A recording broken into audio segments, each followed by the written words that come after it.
3 months after Luna Stone vanished, investigators found her blue backpack in the woods near Hollow Pond. Inside were her lunchbox, her notebook, and the comic book she carried everywhere. The 8-year-old girl herself was gone. Luna had disappeared in less than 5 minutes while waiting for her school bus on a quiet Florida road. How someone could remove a child from daylight and leave only her belongings behind? Before we begin, let me know in the comments. Where did you first hear about Luna's story? It started as an ordinary morning in Deltona, Florida, warm with humidity, washed in early light, and entirely unremarkable. The kind of morning built on habit, school buses growling down familiar streets, lawn sprinklers clicking back and forth over damp grass, children shuffling toward the day with sleep still clinging to their faces. No one could have imagined that this Tuesday, September 20th, 1978, would end with neighbors combing through woods, parents whispering prayers into the dark, and missing posters stapled to poles, posters that would never be taken down. At 6:45 a.m., Luna Stone stepped out of the front door of her small yellow house on Courtland Boulevard. Her blue backpack bounced lightly against her shoulders as she walked. She was 8 years old, thin, freckled, and constantly in motion, as though curiosity pulled her forward faster than the world could move. Her mother would later remember that Luna had brushed her hair twice that morning, carefully tying it back with the same red ribbon she wore nearly every day. She liked looking put together. "I don't want to look messy in front of the teacher," she'd said, smiling. In the neighborhood, Luna was known for her manners and her laugh, a soft, quick giggle that seemed to catch adults off guard. She remembered birthdays, said please and thank you without being reminded, and waved to the mailman even when he didn't notice. Every weekday morning, she walked the short distance from her house to the bus stop at the corner of Courtland Boulevard and Doyle Road, where a few other children usually waited. That morning, she arrived early. The sun was still low, hidden behind the tops of the pine trees, and a thin mist lay across the lawns. Luna held her blue backpack, the one decorated with peeling cartoon stickers, and inside it she'd neatly packed her lunch, a notebook, and a comic book she'd been reading over and over for weeks. It was an old issue of Archie and Friends, its pages worn, its colors dulled with age. She took it everywhere, to the breakfast table, to the park, even to bed at night. It wasn't just something to read. It was comfort, a small, familiar world she carried with her. As she walked toward the corner, she waved to Mrs. Henson, an elderly neighbor standing on her porch, watering her plants. "Morning, Luna," Mrs. Henson called. "Morning," Luna replied brightly, gripping the straps of her backpack. She was always like that, Mrs. Henson would later tell police. Always the first one to smile, even when nobody was looking. Several other children were supposed to meet her at the stop that day, but 2 were running late, and another was home sick. For a few minutes, Luna waited alone. A car passed now and then, headlights cutting through the fog. Somewhere in the distance, a dog barked. The bus was scheduled to arrive at 6:55 a.m. At 6:50, a man driving along Doyle Road glanced toward the corner and noticed a small girl standing near the signpost. She was rocking her leg back and forth, humming quietly to herself. That was the last confirmed sighting of Luna Stone while she was alive. 5 minutes later, when the school bus pulled up, Luna was gone, The driver, Martha Ellis, assumed the child had stayed home sick. "I didn't think much of it," she later said. "Kids miss the bus sometimes."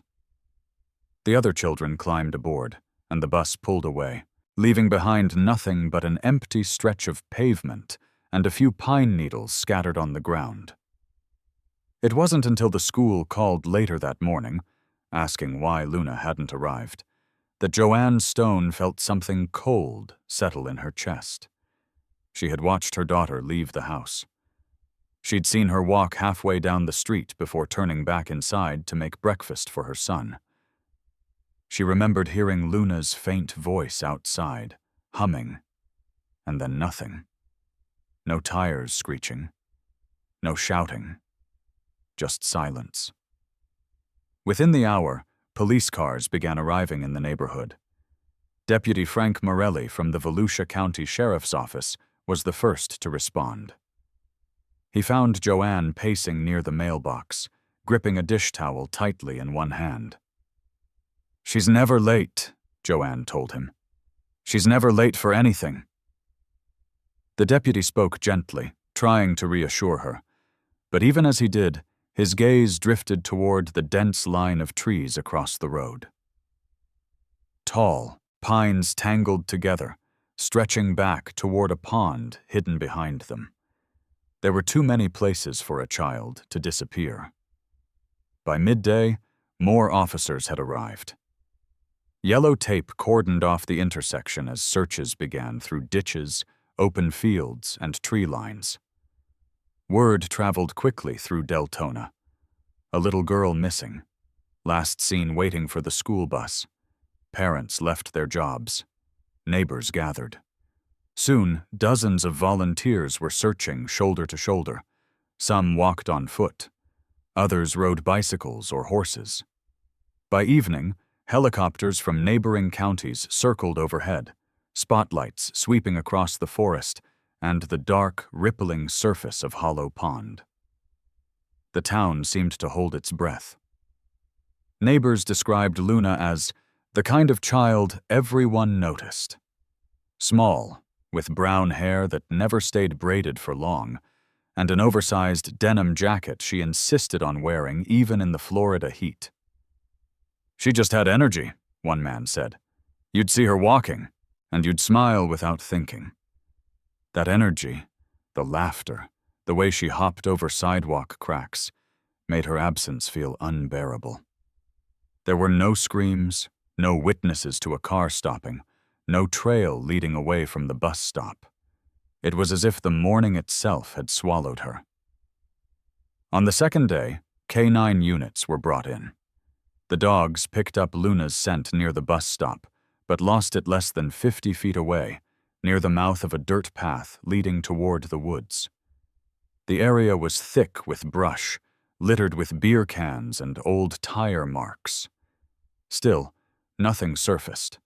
No torn clothing, no blood, no dropped belongings. Investigators went door to door within a mile radius. They questioned delivery drivers, gas station workers, and parents who had driven past the intersection that morning. No one had seen anything. One man mentioned noticing a dark van near the stop earlier in the week, but he couldn't describe it well enough to follow up. It went nowhere. By the third day, the case made national news. Reporters gathered outside the Stone home, cameras rolling as Joanne pleaded publicly for her daughter's return. "If someone has my daughter, please bring her home," she said, her voice shaking but resolute. "She's only 8. She has a little brother waiting for her." Behind her, a poster bearing Luna's school photo, smiling, front teeth slightly crooked, fluttered in the breeze. The response from the community was immediate. Strangers brought food for searchers. Churches opened their doors to organize efforts. Flyers appeared in every shop window, on every pole, in every grocery store across Volusia County. Even the mailman carried copies in his truck. And still, every day ended the same way. No Luna. Detectives ran through possibilities. Had she wandered off? Run away? Everyone who knew her rejected those ideas immediately. Luna was cautious, afraid of the dark. She slept with a nightlight and once cried in a grocery store when she lost sight of her mother for a moment. "She would never just walk off," Joanne said. "Not my Luna." By the end of the first week, the search shifted. The frantic optimism faded into something heavier. Officers dredged small ponds and drainage canals. Helicopters returned after dark, scanning for disturbed brush or broken ground. They found nothing. Detective Steve White, young at the time, later recalled when it became clear this was something else entirely. "We knew it wasn't just a missing child," he said years later. "Something happened in that 5-minute window, something deliberate. And whoever did it knew exactly what they were doing." But without evidence, there was nowhere to go. The trail went cold almost as soon as it began. Weeks turned into months. The tape came down. The reporters moved on. The Stone family stopped answering media calls. Yet in Deltona, the weight of that morning never truly lifted. Parents began escorting their children to bus stops. Strangers eyed one another with suspicion. The corner of Courtland and Doyle, once ordinary, became a place people avoided after sunset. Some neighbors still remember Joanne's voice that first night, calling into the woods again and again, as if Luna might simply step out laughing from behind a pine tree. 3 months after Luna Stone disappeared, Deltona began to move again, at least on the surface. Daily routines resumed, shops reopened, traffic returned to normal. But beneath that thin layer of normalcy, unease remained embedded in everything. Children were no longer allowed to wait alone at bus stops. Every unfamiliar vehicle passing through a neighborhood drew quiet attention. People spoke Luna's name the way one might speak a warning or a superstition, softly, carefully, as if volume itself could invite something dangerous back. And then, just days before Christmas, the silence finally yielded something. On December 26, 1978, a 19-year-old named Tommy Greer was walking through the woods near Hollow Pond, a remote, still stretch of water roughly 3 miles from where Luna Stone had last been seen. The winter air that morning felt heavy and wet, thick with the smell of pine needles, damp soil, and slow decay. It was the kind of place where sound didn't travel far, where footsteps felt swallowed almost as soon as they landed. Tommy had only recently moved to Florida with his parents. He often wandered the trails near the pond, sometimes to fish, sometimes simply to be alone, away from the noise of town. As he stepped over a fallen branch, slick with moisture, something out of place caught his eye. A flash of faded blue, partially hidden beneath leaves and tangled brush. He stopped, looked again, then crouched down. As he brushed away the wet foliage, his body stiffened. It was a child's backpack. Mud streaked the fabric, but one detail remained unmistakable. A small metal star charm still attached to one of the zippers. Scratched, dulled by time and moisture, but clearly something meant for a child. Just a few feet away, snagged among the ferns, lay a yellow jacket, the kind sold in the children's section of local department stores. A cold sensation ran through Tommy's spine. He didn't touch either item. Instead, he turned and ran, all the way back to his car, then drove directly to a nearby convenience store where he called the Volusia County Sheriff's Office. By mid-afternoon, the woods were no longer quiet. Patrol cars, unmarked vehicles, and evidence vans crowded the dirt access road. Detectives and technicians moved slowly and deliberately through the clearing, stringing yellow tape between trees, photographing every angle, every footprint, every disturbed patch of ground. Detective Steve White, one of the officers who had worked Luna's case from the very beginning, arrived as the sun dipped toward the horizon. The blue backpack lay on its side, partially open, soaked, through but intact. Inside were a notebook fused together by moisture, a metal lunchbox with chipped paint, and at the very bottom, flattened and curled by water and time, a comic book. The colors were washed out, the pages warped, but the title was still legible. Archie and Friends. White felt his chest tighten. He remembered Joanne Stone mentioning that comic, how Luna carried it everywhere, even to bed. When I saw it, he would later say, I knew it was hers. There was no doubt. For a long moment, no one spoke. Everyone present understood what it meant. After 3 months of nothing, no sound, no sign, no trace, the woods had finally given something back. The backpack and jacket were carefully sealed and transported for analysis. Inside the lunchbox, technicians found a small name label written in blue ink, blurred by water, but still readable. Luna S. The discovery reignited the investigation immediately.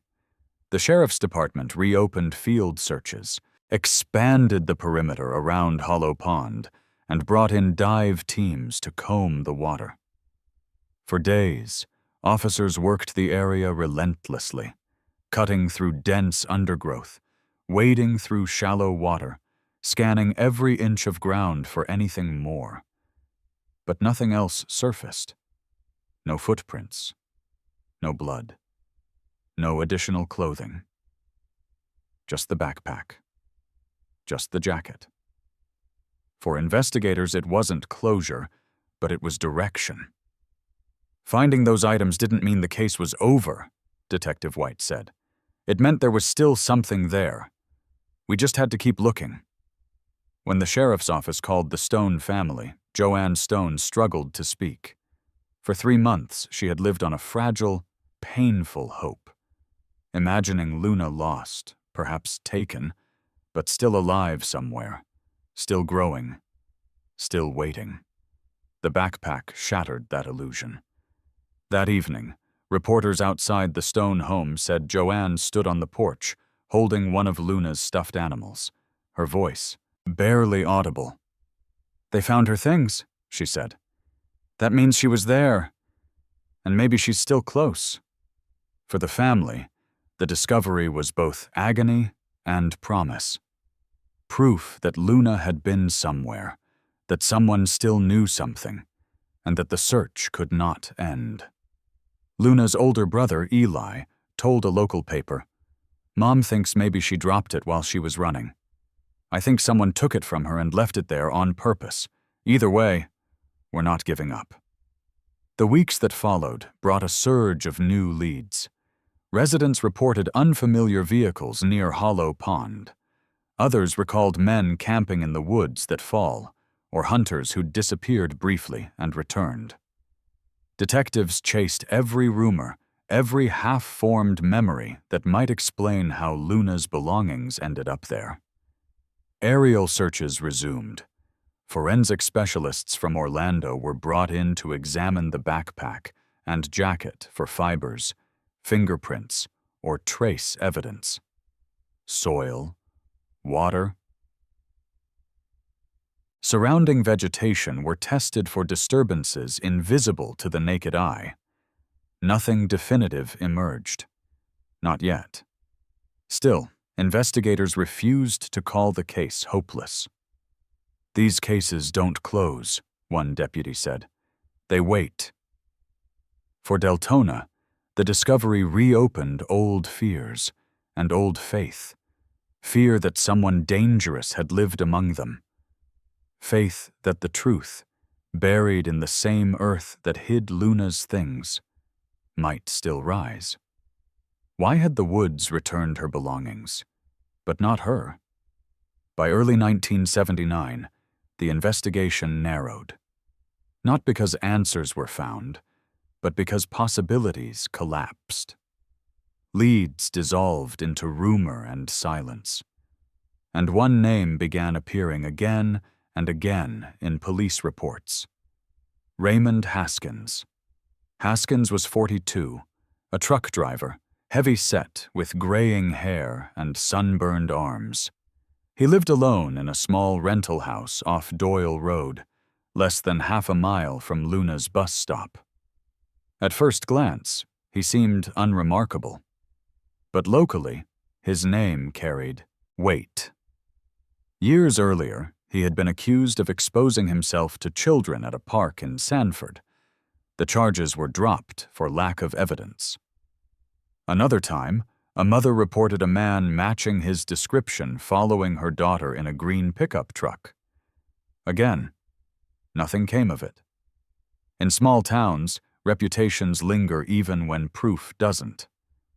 After Luna vanished, those stories felt heavier. Neighbors told deputies Haskins often parked near school zones, claiming he was waiting on deliveries. Others said he kept binoculars in his truck. Haskins denied everything. Still, when investigators mapped the area, one detail stood out. His daily route passed directly through the intersection where Luna was last seen. On January 10, 1979, deputies brought Haskins in for questioning. The interview room was small, the blinds drawn tight. Detective White sat across from him as a tape recorder hummed softly. "You know why you're here, Mr. Haskins?" "Because you people can't do your jobs," Haskins muttered, leaning back. White remained calm. He'd seen this posture before, defensive, dismissive, faintly amused. They began with the basics. Where had he been the morning of September 20th?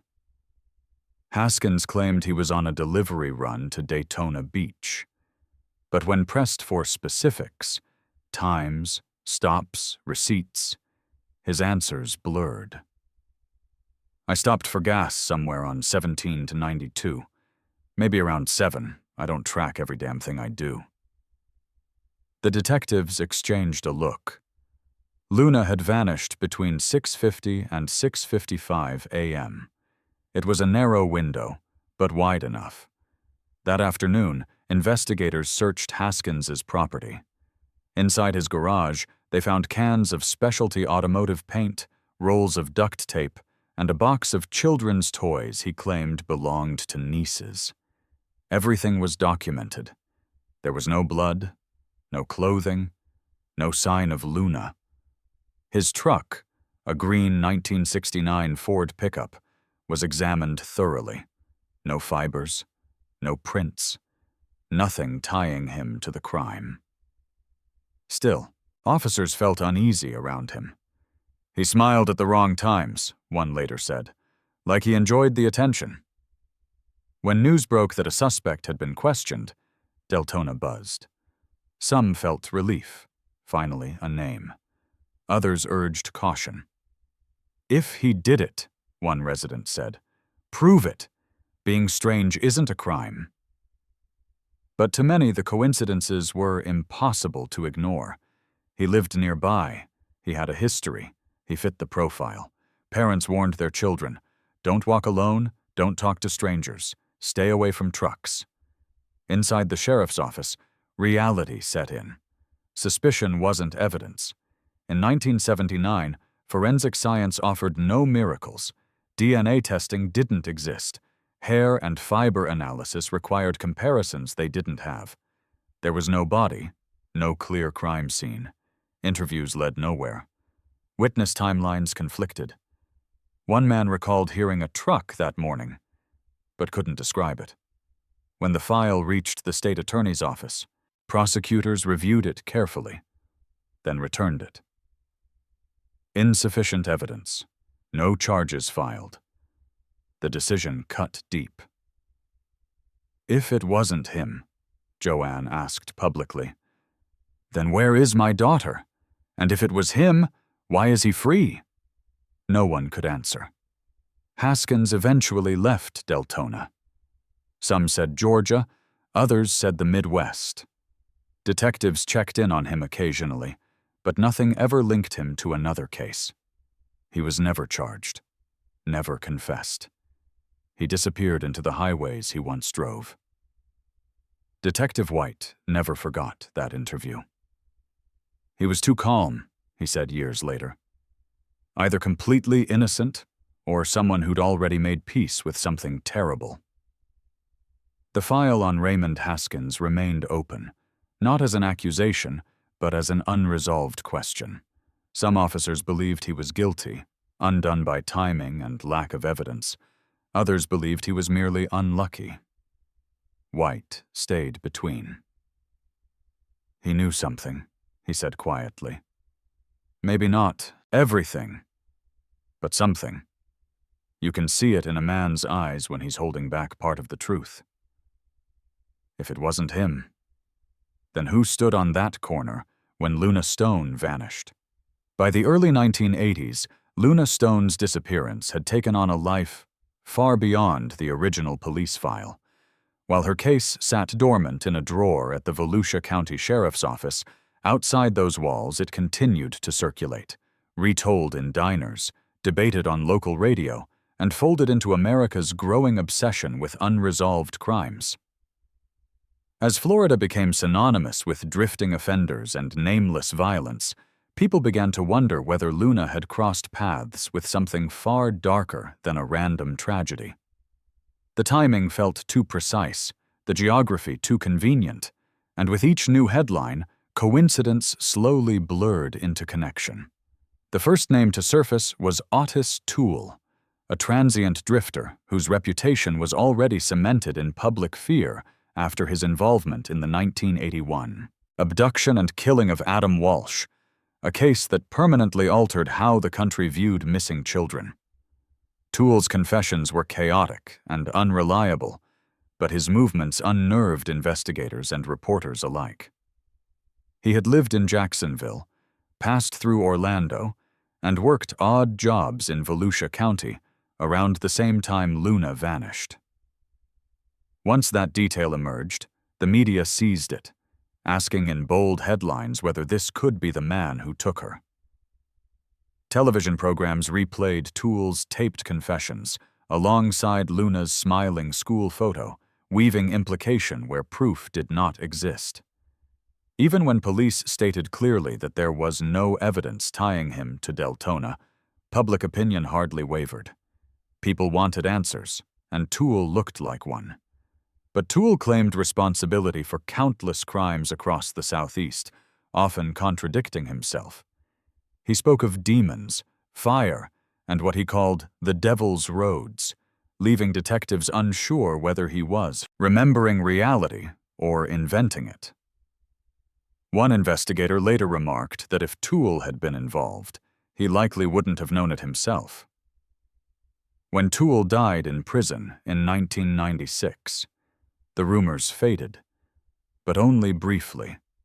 Another name soon replaced his, colder and more unsettling: Charlie Brandt.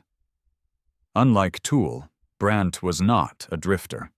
He was the quiet horror next door, intelligent, courteous, and invisible to suspicion until his history was examined closely. In 1971, at just 13 years old, Brandt shot and killed his mother and wounded his father. He was briefly institutionalized, then released, his record sealed.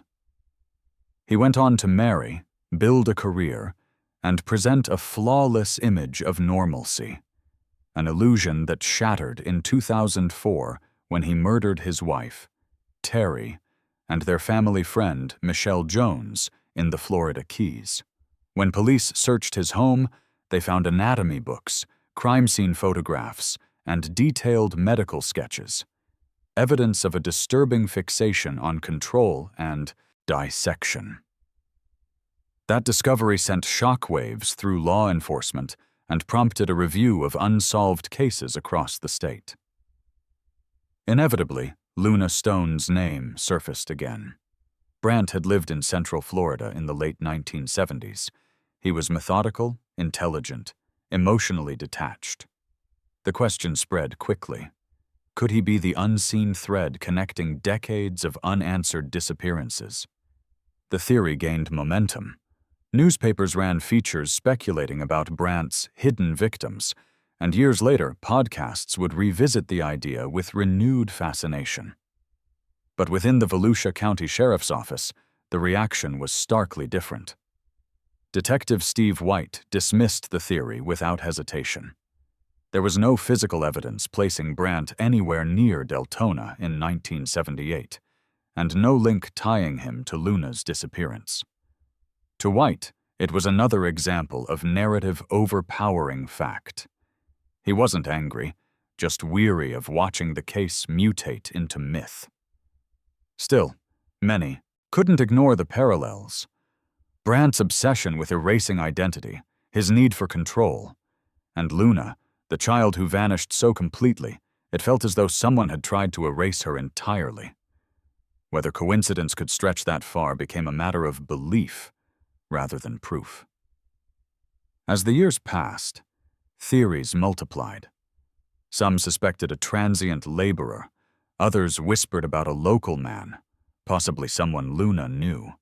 A few even suggested her backpack had been planted months later to mislead investigators. Each theory spawned another rumor, another flicker of hope, another disappointment. Florida, in the late 20th century, was steeped in fear. Highways filled with strangers, children's faces printed on milk cartons, evil made easier to understand by categorizing it. To imagine Luna as the victim of a known monster offered a kind of grim comfort. But the truth, if it still existed, resisted every pattern imposed on it. Officially, authorities repeated the same careful refrain. No confirmed suspect, no conclusive link, investigation ongoing. Behind the scenes, however, the work never truly stopped. Evidence from 1978 was preserved, retested, cataloged again as forensic science advanced. Even soil samples from Hollow Pond were re-examined with modern tools, searching for what earlier generations couldn't see. The case was never closed, White said. It just changed shape. For Luna's family, the endless theories were both a lifeline and a wound. Each new name brought hope, followed quickly by heartbreak. Joanne Stone once told a reporter that every theory forced her to imagine how it might have happened, and none of those imaginings were merciful. Still, she saved every article, clipping them carefully and storing them in a shoebox, because silence felt worse than speculation. By the 2000s, Deltona itself had transformed. Housing developments replaced woods, and the bus stop where Luna once waited disappeared beneath pavement and traffic lights. Yet people still lowered their voices when passing that corner, sensing a weight in the air, as though the place itself remembered.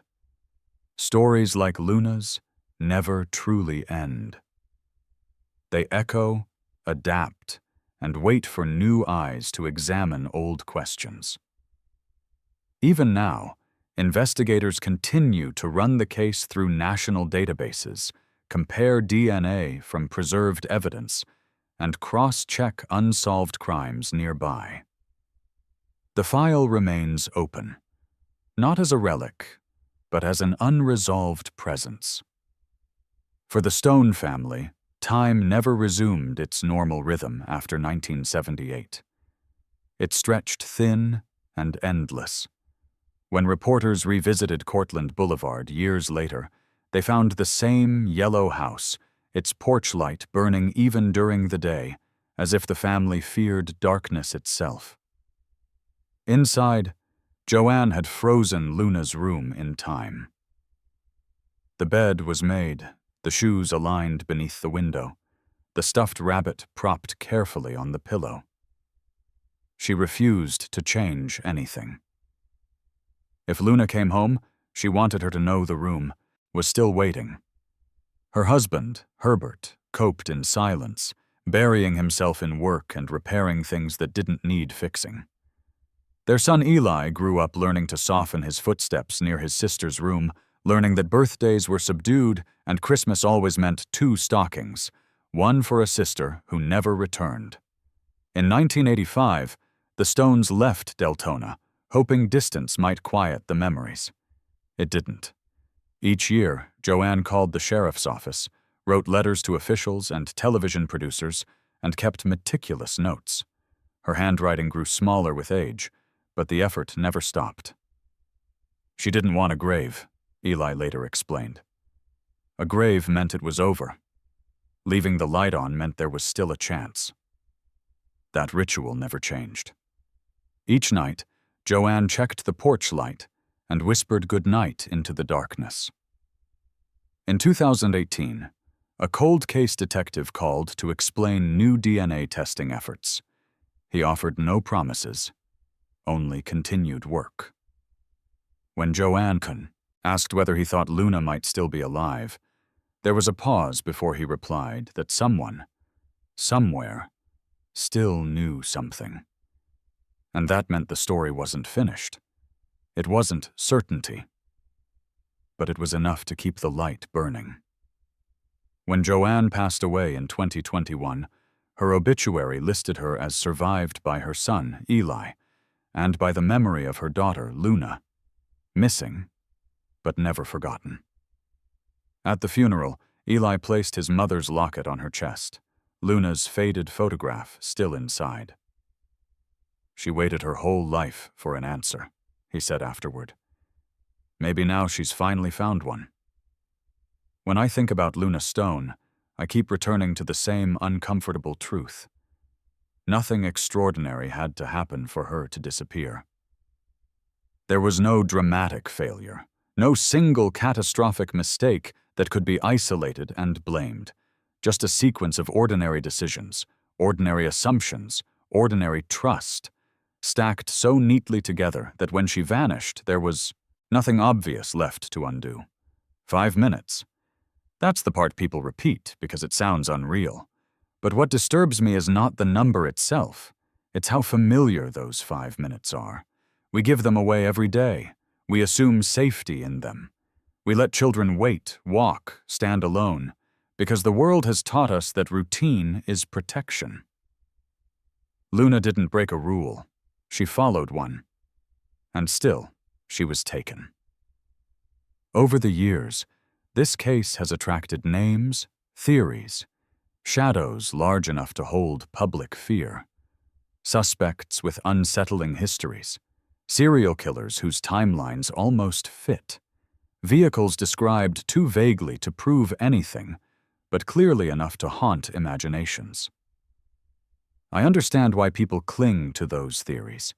They give the story a center, a shape, a place to point the horror so it doesn't feel everywhere at once. But the more I sit with this case, the more those explanations feel secondary. Not because they don't matter, but because they don't touch the core of the loss.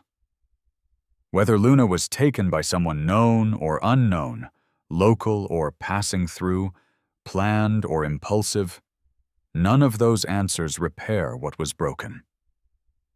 They don't return a childhood interrupted mid-step. They don't give meaning to the waiting that followed.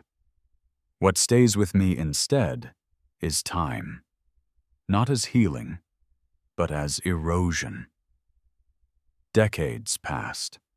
Streets changed. Woods were cleared. Bus stops disappeared.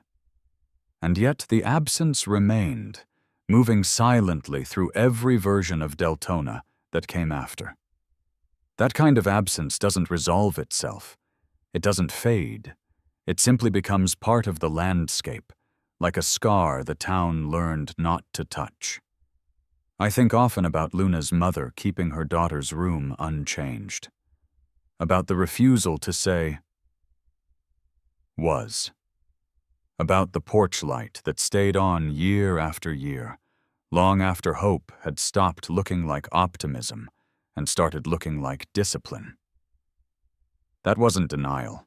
That was a form of control reclaimed in a situation where everything else had been taken. Turning the light off would have meant accepting a conclusion the world never earned the right to demand. There's a cruelty in unresolved cases that goes beyond not knowing. They force families to live in a permanent present tense, where grief cannot settle into memory because it never receives confirmation. Every theory reopens the wound. Every rumor offers a version of truth that must be imagined. And imagination in cases like this is rarely kind. And maybe that's why Luna's story refuses to end. Not because the answer is hidden somewhere obvious, waiting to be uncovered, but because some losses are too complete to be closed. They leave behind questions that don't point forward, only inward, questions about trust, routine, and how thin the line really is between safety and catastrophe. This isn't a story that asks to be solved neatly. It asks to be remembered honestly. Without myth. Without comfort. Without pretending that time alone makes things right. So before we continue, I want to ask you something simple and unsettling. Where did you first hear Luna Stone's story? And when you imagine those 5 minutes she vanished inside of, what do you believe truly happened?